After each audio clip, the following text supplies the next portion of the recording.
শুভেচ্ছা জানবেন বন্ধুরা। আশা করি সবাই ভালো আছেন। আপনাদের সামনে কয়েকটি কথা বলার জন্য এলাম, তো শুরু করছি। আপনারা নিশ্চয়ই অনেকেই ট্রয় মুভিটি দেখেছেন, যার হিরো এখিলিস এর জন্মের একটি ইতিহাস আছে। তার জন্মের পর এথিনা, তার মা, সে যাতে অমরত্ব লাভ করে তাকে অমরত্বের নদীতে ডুব দিয়ে নিয়ে আসে। তো যখন ডুবানো হয় তাকে, তার পায়ের গোড়ালিতে, বাঁ পায়ের গোড়ালিতে হাত দিয়ে এভাবে জলে ডুব দেওয়ানো হয়, যার কারণে সারা শরীর ভিজলেও যে অংশটি হাতে ধরা ছিল সেই অংশটিতে সেই অমরত্বের বাড়ি বর্ষণ হয় না, যার কারণে তার শরীরের ওই অংশটি আর অভেদ্য থাকে না, সেটি ভেদ্য হয়ে যায়। মানে ওই অংশে আঘাত লাগার কারণেই তার মৃত্যু হয়। তো এই গেল গ্রিক মিথোলজির কথা। এদিকে আমাদের উপমহাদেশে বেহুলা লক্ষিন্দরের গল্পটাও নিশ্চয়ই আপনারা জানেন। লক্ষিন্দরকে বাঁচাতে তার বাবা চাঁদ সওদাগর দুর্ভেদ্য দুর্গ বা আবাস গড়ে তোলে, কিন্তু বিধির লিখন না যায় খণ্ডন। এ কারণে শত চেষ্টার পরেও সেই বাড়িতে সামান্য একটি ছিদ্র থেকে গেল,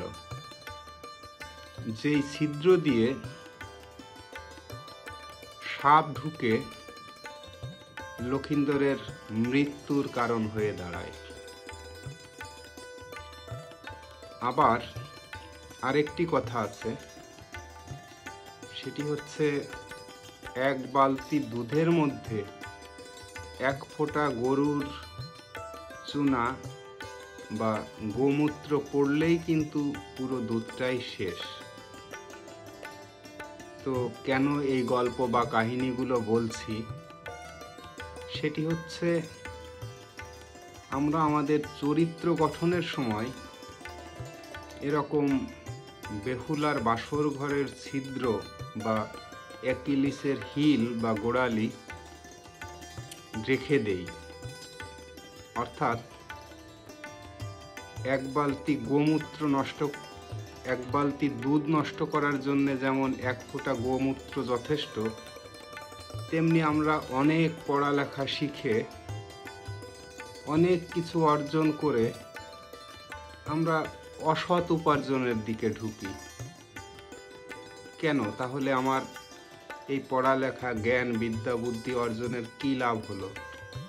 আমি নিজেকে সেরা মেধাবী দাবি করি, কিন্তু আমি লোভের কাছে হার মেনে যাই, আমি স্বার্থের কাছে হার মেনে যাই, তাহলে কী লাভ?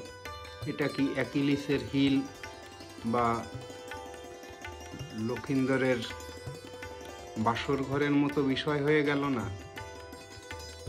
মেধাবী বা জ্ঞানী তো সেই হবে যাকে কেউ ঘুষ দিয়েও ঘুষ খাওয়াতে পারবে না, যে অন্যের স্বার্থে আঘাত করবে না।